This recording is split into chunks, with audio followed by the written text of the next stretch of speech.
The Innocents Abroad by Mark Twain. Chapter 26b. 17 or 18 centuries ago, this Colosseum was the theater of Rome, and Rome was mistress of the world. Splendid pageants were exhibited here in presence of the emperor, the great ministers of state, the nobles, and vast audiences of citizens of smaller consequence. Gladiators fought with gladiators, and at times with warrior prisoners from many a distant land. It was the theater of Rome, of the world, and the man of fashion who could not let fall in a casual and unintentional manner something about my private box at the Colosseum could not move in the first circles. When the clothing store merchant wished to consume the corner grocery man with envy, he bought secured seats in the front row and let the thing be known. When the irresistible dry goods clerk wished to blight and destroy according to his native instinct, he got himself up regardless of expense and took some other fellow's young lady to the Colosseum, and then accented the affront by cramming her with ice cream between the acts, or by approaching the cage and stirring up the martyrs with his whalebone cane for her edification. The Roman swell was in his true element only when he stood up against a pillar and fingered his mustache unconscious of the ladies, when he viewed the bloody combats through an opera glass 2 inches long, when he excited the envy of provincials by criticisms which showed that he had been to the Colosseum many and many a time and was long ago over the novelty, when he turned away with a yawn at last and said, "He a star, handles his sword like an apprentice brigand. He'll do for the country, maybe, but he don't answer for the metropolis." Glad was the contraband that had a seat in the pit at the Saturday matinee, and happy the Roman street boy who ate his peanuts and guyed the gladiators from the dizzy gallery. For me was reserved the high honor of discovering among the rubbish of the ruined Colosseum the only playbill of that establishment now extant. There was a suggestive smell of mint drops about it still. A corner of it had evidently been chewed, and on the margin, in choice Latin, these words were written in a delicate female hand: "Meet me on the Tarpeian Rock tomorrow evening, dear, at sharp 7. Mother will be absent on a visit to her friends in the Sabine Hills. Claudia." Ah, where is that lucky youth today, and where the little hand that wrote those dainty lines? Dust and ashes these 1700 years. Thus reads the bill: Roman Colosseum, unparalleled attraction, new properties, new lions, new gladiators. Engagement of the renowned Marcus Marcellus Valerian for 6 nights only. The management beg leave to offer to the public an entertainment surpassing in magnificence anything that has heretofore been attempted on any stage. No expense has been spared to make the opening season one which shall be worthy the generous patronage which the management feels sure will crown their efforts. The management beg leave to state that they have succeeded in securing the services of a galaxy of talent, such as has not been beheld in Rome before. The performance will commence this evening with a grand broadsword combat between 2 young and promising amateurs and a celebrated Parthian gladiator who has just arrived a prisoner from the camp of Verus. This will be followed by a grand moral battle-axe engagement between the renowned Valerian, with one hand tied behind him, and 2 gigantic savages from Britain, after which the renowned Valerian, if he survive, will fight with the broadsword left-handed against 6 sophomores and a freshman from the Gladiatorial College. A long series of brilliant engagements will follow in which the finest talent of the empire will take part, after which the celebrated infant prodigy known as the young Achilles will engage 4 tiger whelps in combat, armed with no other weapon than his little spear. The whole to conclude with a chaste and elegant general slaughter, in which 13 African lions and 22 barbarian prisoners will war with each other until all are exterminated. Box office now open. Dress circle $1. Children and servants half price.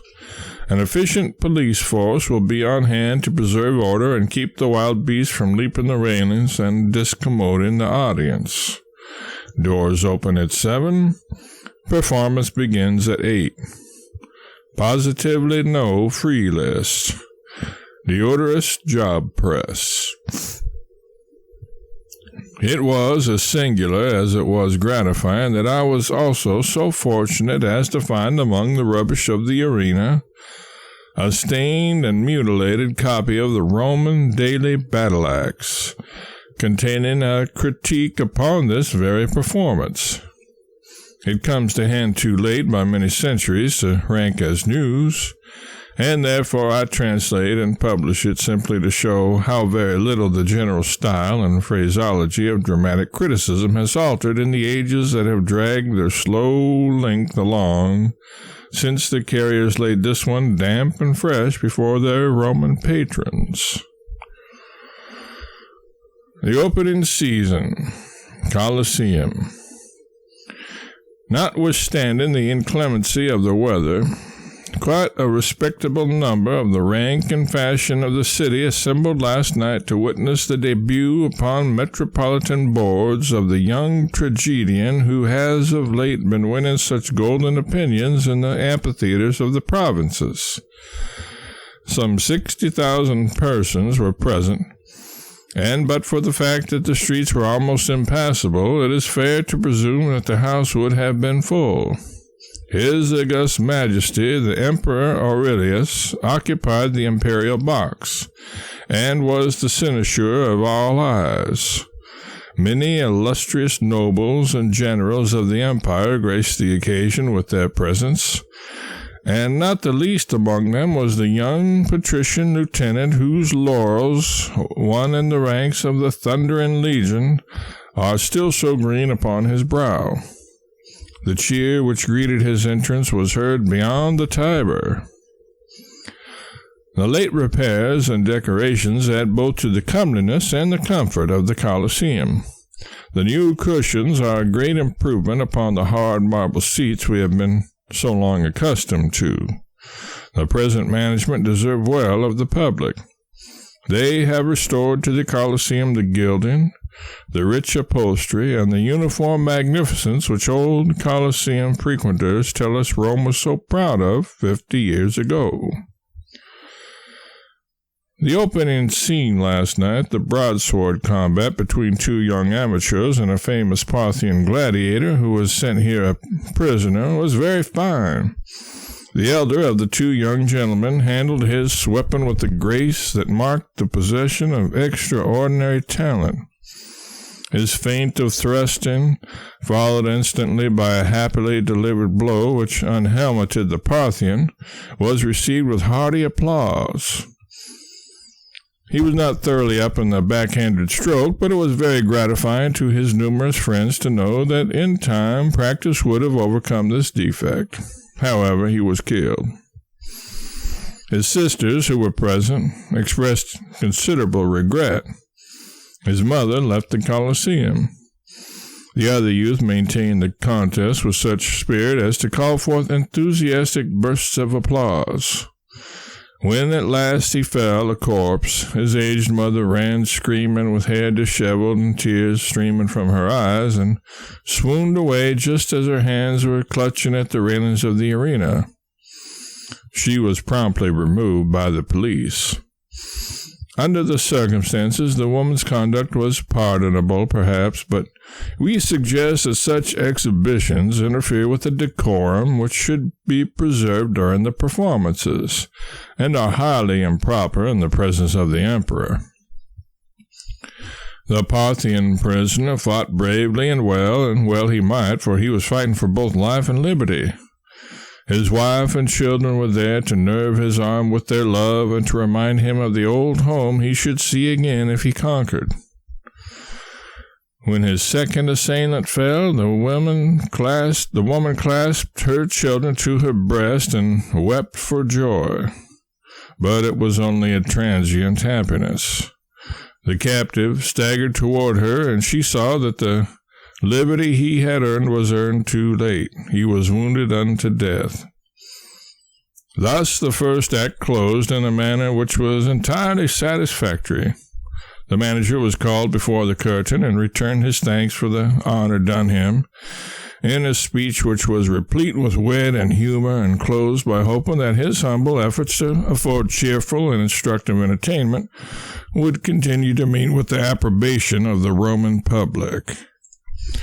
The star now appeared and was received with vociferous applause and the simultaneous waving of 60,000 handkerchiefs. Marcus Marcellus Valerian, stage name, his real name is Smith, is a splendid specimen of physical development and an artist of rare merit. His management of the battle axe is wonderful. His gaiety and his playfulness are irresistible in his comic parts, and yet they are inferior to his sublime conceptions in the grave realm of tragedy. When his axe was describing fiery circles about the heads of the bewildered barbarians, in exact time with his springing body and his prancing legs, the audience gave way to uncontrollable bursts of laughter. But when the back of his weapon broke the skull of one, and almost in the same instant its edge clove the other's body in twain, the howl of enthusiastic applause that shook the building was the acknowledgment of a critical assemblage that he was a master of the noblest department of his profession. If he has a fault, and we are sorry to even intimate that he has, it is that of glancing at the audience in the midst of the most exciting moments of the performance, as if seeking admiration. The pausing in a fight to bow when bouquets are thrown to him is also in bad taste. In the great left-handed combat, he appeared to be looking at the audience half the time, instead of carving his adversaries. And when he had slain all the sophomores and was dallying with the freshmen, he stooped and snatched a bouquet as it fell and offered it to his adversary at a time when a blow was descending which promised favorably to be his death warrant. Such levity is proper enough in the provinces, we make no doubt, but it ill suits the dignity of the metropolis. We trust our young friend will take these remarks in good part, for we mean them solely for his benefit. All who know us are aware that although we are at times justly severe and upon tigers and martyrs, we never intentionally offend gladiators. The infant prodigy performed wonders. He overcame his 4 tiger whelps with ease, and with no other hurt than the loss of a portion of his scalp. The general slaughter was rendered with a faithfulness to details which reflects the highest credit upon the late participants in it. Upon the whole, last night's performances shed honor not only upon the management, but upon the city that encourages and sustains such wholesome and instructive entertainments. We would simply suggest that the practice of vulgar young boys in the gallery of shying peanuts and paper pellets at the tigers, and saying, "Hi-yi!" and manifesting approbation or dissatisfaction by such observations as, "Bully for the line," "Go it, Gladdy," "Boots," "Speech," "Take a walk around the block," and so on, are extremely reprehensible when the emperor is present and ought to be stopped by the police. Several times last night, when the supernumeraries entered the arena to drag out the bodies. The young ruffians in the gallery shouted, "Soup! Soup!" and also, "Oh, what a coat!" and "Why don't you pad them shanks?" and made use of various other remarks expressive of derision. These things are very annoying to the audience. A matinee for the little folks is promised for this afternoon, on which occasion several martyrs will be eaten by the tigers. The regular performance will continue every night till further notice. Material change of program every evening. Benefit of Valerian, Tuesday, 29th, if he lives. I have been a dramatic critic myself in my time, and I was often surprised to notice how much more I knew about Hamlet than Forrest did. And it gratifies me to observe now how much better my brethren of ancient times knew how a broadsword battle ought to be fought than the gladiators.